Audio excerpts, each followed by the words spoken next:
Hello everyone. तो चलिए इस वीडियो में अपन इंडेक्स 111 का एक क्वेश्चन करते हैं जो कि जॉइंट अरेंजमेंट से रिलेट करता है। मैं आपको एक बार शॉर्ट में समझा देता हूँ कि अपन इसमें क्या समझेंगे। सबसे पहले अपन इसमें समझेंगे जॉइंट अरेंजमेंट क्या होता है। जैसे ना नाम से पता चल रहा है इसमें तो वे टू और मोर पार्टीज़ है जॉइंट कंट्रोल, उसको अपन क्या बोलते हैं, जॉइंट अरेंजमेंट बोलते हैं। क्या होता है जॉइंट अरेंजमेंट में? एक कॉन्ट्रेक्चुअल एग्रीमेंट होता है और उस कॉन्ट्रेक्चुअल एग्रीमेंट में सबके राइट्स ऑब्लिगेशंस लिखे हुए होते हैं। उस कॉन्ट्रेक्चुअल एग्रीमेंट के हिसाब से लोग काम करते हैं। ठीक है, दो तरह के जॉइंट ऑपरेशन, दो तरह के जॉइंट अरेंजमेंट हो सकते हैं। एक होता है जॉइंट ऑपरेशन, एक होता है जॉइंट वेंचर। बिल्कुल मेन डिफरेंस मैं अगर आपको क्रक्स बता दूं इस कंसेप्ट का तो क्या है, हमें ये पहचानना होता है कि क्या ये जॉइंट ऑपरेशन है या ये जॉइंट वेंचर है। पहचानेंगे कैसे?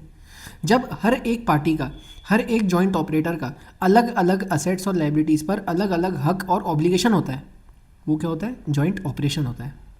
लेकिन अगर सारी की सारी जो भी कंसर्न इन्वॉल्व पार्टीज़ हैं उन सबका नेट असेट्स पर हिस्सा है, एक कॉमन हिस्से में हिस्सा है, सबका अलग अलग सेपरेट हिस्सा नहीं है, तो वो क्या होता है? जॉइंट वेंचर होता है। ठीक है, समझ में आ गया आपको बात? बस इतना सा मेन सब्सटेंस है इस चीज़ का।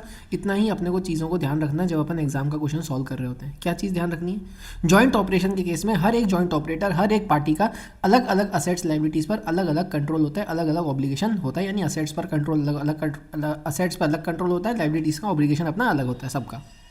लेकिन जॉइंट वेंचर के केस में नेट असेट्स में सबका हिस्सा होता है, यानी सबके, मतलब जो कुल मिला के जो होल पार्ट है उसमें सबका हिस्सा होता है, सबका अलग अलग नहीं होता। ठीक है, दूसरी बात, joint operation, joint operation generally एक सेपरेट व्हीकल के थ्रू वर्क नहीं करता। यानी जैसे सेपरेट व्हीकल का अगर मैं आपको मतलब बताऊं तो जैसे मान लीजिए अपन ने एक लाइन पढ़ी है, the company is different from its owners. यानी कंपनी एक सेपरेट एंटिटी है, ओनर्स अलग हैं। ओनर्स ने एक कंपनी बनाई है और उसमें वो काम कर रहे हैं। हाँ, ये क्या हुआ? सेपरेट एंटिटी हुई। जॉइंट ऑपरेशन में एक सेपरेट एंटिटी नहीं बनाई जाती। जॉइंट ऑपरेशन में कॉन्ट्रेक्चुअल एग्रीमेंट के अंडर ही सारा काम करा जाता है। एक सेपरेट एंटिटी, एक सेपरेट व्हीकल, एक सेपरेट कंपनी नहीं बनाई जाती। जॉइंट वेंचर में separate entity, separate vehicle, separate entity बनाई जाती है। ठीक है, ये बात भी अपने को समझ में आ गई। लेकिन मेन चीज़ कहाँ पर आती है? मेन दिक्कत जो आती है इस कंसेप्ट में क्या आती है? जो मेन पॉइंट है वो क्या आता है कि मेकिंग और not making the separate vehicle is not the criteria to decide joint operation in joint venture. यानी ऐसा भी हो सकता है कि एक सेपरेट व्हीकल के थ्रू एंटिटी काम कर रही है लेकिन वो जॉइंट ऑपरेशन है। भाई अभी अभी तो आपने बोला कि जॉइंट ऑपरेशन में सेपरेट व्हीकल नहीं बनता है, तो फिर अभी आप ऐसा कैसे कह रहे हो कि सेपरेट व्हीकल और जॉइंट ऑपरेशन हो रहा है? मेरे कहने का ये मतलब है कि अपने को ये डिसाइड करते वक्त कि ये जॉइंट ऑपरेशन है या फिर जॉइंट वेंचर है, व्हीकल नहीं देखना है। अपने को क्या देखना है? सब्सटेंस देखना है। अपने को क्या देखना है? सब्सटेंस देखना है। सब्सटेंस का मतलब जो मैंने आपको बताया था कि सारी पार्टीज़ का अगर अलग अलग असेट्स एंड लायबिलिटीज़ पर अलग अलग कंट्रोल है, अलग अलग ऑब्लिगेशन है, तो वो जॉइंट ऑपरेशन है। भले ही सेपरेट व्हीकल एग्जिस्ट कर रहा हो, कोई फर्क नहीं पड़ता। लेकिन अगर सबका नेट असेट्स में हिस्सा है तो वो क्या है? जॉइंट वेंचर है। समझ में आ गई बात? इस क्वेश्चन में अपन जॉइंट ऑपरेशन का डिस्कस करेंगे, तो मैं आपके साथ इसमें रेलिवेंट पार्ट जॉइंट ऑपरेशन का डिस्कस करूंगा। जॉइंट वेंचर भी नीचे लिखा हुआ है, पीडीएफ आपको कंप्लीट प्रोवाइड करूंगा मैं टेलीग्राम पर, कंसेप्ट आपको पूरा प्रोवाइड करूंगा। लेकिन इस क्वेश्चन से रेलिवेंट मैं आपके साथ सिर्फ जॉइंट ऑपरेशन डिस्कस करूंगा, जिससे वीडियो रेलिवेंटली लंबी नहीं हो। जॉइंट वेंचर और जॉइंट ऑपरेशन मैंने आपको दोनों समझा दिए। ठीक है, चलो अपन ने समझ लिया कि जॉइंट अरेंजमेंट क्या होता है। एक अरेंजमेंट होता है बिटवीन टू और more parties that have a joint control. चलो टाइप्स ऑफ जॉइंट अरेंजमेंट अपन ने समझा, एक होता है जॉइंट ऑपरेशन, एक होता है जॉइंट वेंचर। जॉइंट ऑपरेशन अपन इसमें समझते हैं। Here parties have right to the assets and obligations for the liabilities. Parties means the joint operator. मैंने आपको बताया कि अलग अलग सारी की सारी पार्टीज का, यानी मान लो कि तीन पार्टीज हैं, ए बी सी। ए के नाम पे अलग असेट्स एंड लायबिलिटीज़ हैं, या फिर असेट्स का कुछ हिस्सा सिर्फ ए के नाम पे, बी से उससे कोई लेना देना नहीं है। यानी मान लो फॉर एग्जाम्पल, मान लो एक बिल्डिंग है 10 लाख की, ऐसा बोल रखा है, ऐसा कॉन्ट्रेक्चुअल एग्रीमेंट डिसाइड हुआ कि 10 लाख में से 5 लाख की बिल्डिंग ए की है। ठीक है, ये इसका सेपरेट असेट है। अब बी का इससे कोई लेना देना नहीं, और जो बची 50% है वो सी की है, यानी बी का कुछ बिल्डिंग में हिस्सा है नहीं। यानी सारी पार्टीज का अलग अलग असेट्स लायबिलिटीज पर अलग अलग कंट्रोल और ऑब्लिगेशन है। तो ये क्या हुआ? हमारा जॉइंट ऑपरेशन हुआ।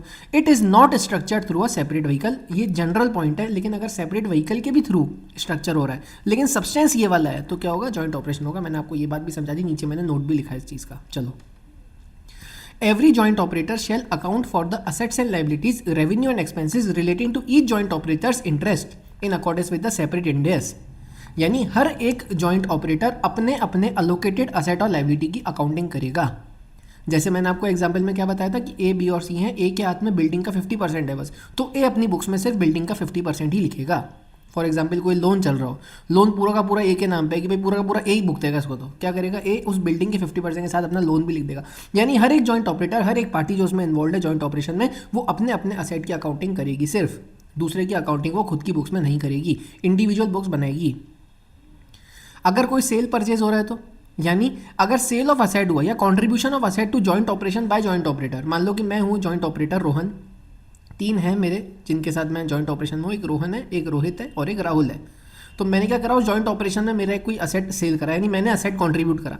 मैं क्या करूंगा, द कंसर्न्ड जॉइंट ऑपरेटर यानी मैं Rohan will recognise amount of sale and write off asset sold only up to extent of other party share. मैं मेरी बुक्स में जो बाकी, भाई मैं मेरी बुक्स में मेरी शेयर कैसे दिखा सकता हूँ खुद का, मैं मेरी बुक्स में दूसरों का शेयर शो करूंगा।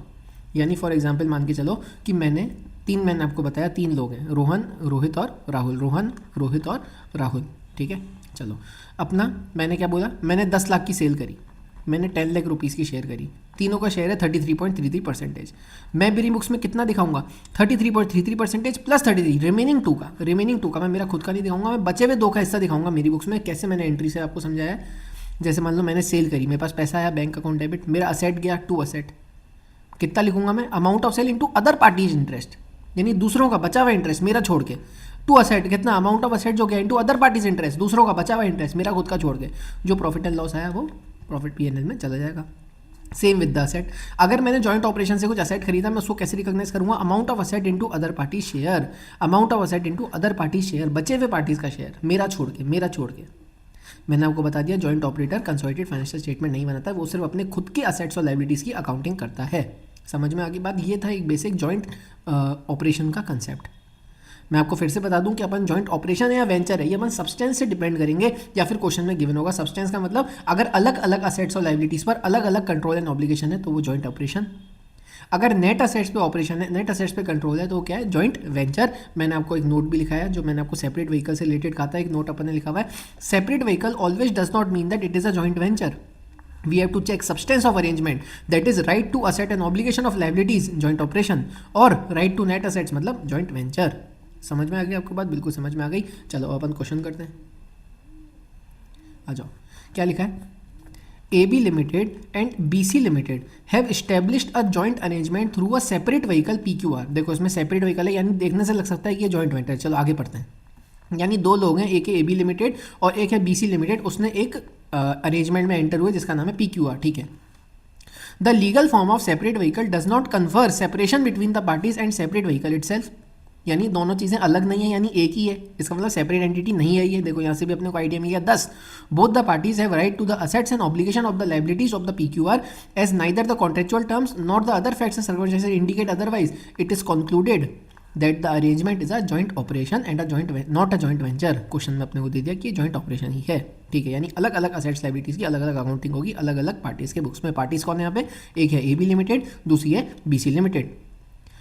अब कितने का किसका प्रपोर्शन है वो दे रखा है। Both the parties own 50% each of the equity interest in PQR। ये जो है ना इक्विटी, इसमें 50% है दोनों का, 50% AB का है, 50% BC का है। However, the contractual terms of the joint arrangement state that AB Limited has the assets have the right to all the building number 1 owned by PQR। इस बिल्डिंग नंबर 1 पे AB का हक है बस, ठीक है। और क्या लिखा है, एंड द ऑब्लिगेशन टू पे all the debts of PQR of XYZ lender. इस पे भी सिर्फ AB पे करेगा, ठीक है। और क्या लिखा हुआ है, AB limited and BC limited have rights to all other assets of PQR। यानी जो बचे हुए असेट है, कैश, ये बिल्डिंग और ये एम्प्लॉय बेनिफिट, जो भी असेट लाइबिलिटीज है, 50% का ईच का हिस्सा है। यानी फॉर एग्जाम्पल अगर AB अपनी बुक्स में अकाउंटिंग करेगा तो क्या क्या दिखाएगा, बिल्डिंग दिखाएगा, लोन दिखाएगा, बाकी सबका 50% दिखाएगा। अलग अलग असेट लायबिलिटीज पे अलग अलग का सबका कंट्रोल। क्या पूछा क्वेश्चन में, AB लिमिटेड का ही पूछा है। अपन दिखा देंगे, क्या दिखाएंगे, बिल्डिंग नंबर 1 पूरी की पूरी दिखा देंगे, डेब्ट ओन टू XYZ पूरी की पूरी दिखा देंगे, बाकी सबका 50% कर देंगे। अलग अलग असेट लायबिलिटीज पर अलग अलग का control, that's why it is a joint operation, ठीक है। चलो अपन दिखा देते हैं, बिल्कुल सिंपल, कुछ खास बात नहीं है। बिल्डिंग नंबर 1 पूरी दिखाएंगे 240 की, कैश का 50% दिखाएंगे, बिल्डिंग नंबर 2 का भी 50% दिखाएंगे, डेब्ट फुल पूरी की पूरी AB को लिमिटेड को पे करनी है, क्वेश्चन में दिया हुआ है, पूरी दिखा देंगे। एम्प्लॉय बेनिफिट एक्सपेंस बाकी सब पे 50% का हिस्सा है, सबका अपन 50-50% दिखा देंगे। ये क्या हो गई, AB लिमिटेड की बुक्स हो गई। Consolidated financial statement joint operator बनाता नहीं है, वो सिर्फ अपनी खुद की अकाउंटिंग करता है। खुद का उस जॉइंट ऑपरेशन में उसके खुद का कितना असेट है, खुद की कितनी लायबिलिटी का ऑब्लिगेशन है। समझ में आ गया, बिल्कुल समझ में आ गई। सब्सटेंस के बेसिस पे अपने को डिसाइड करना है कि जॉइंट ऑपरेशन है या फिर जॉइंट वेंचर है, अंटिल अनलेस क्वेश्चन में दिया हुआ हो, जैसे इस क्वेश्चन में अपने को दिया हुआ था। ये PDF आपको टेलीग्राम चैनल पे मिल जाएगी, सपोर्ट कीजिएगा, सब्सक्राइब कीजिएगा। Thank you so much.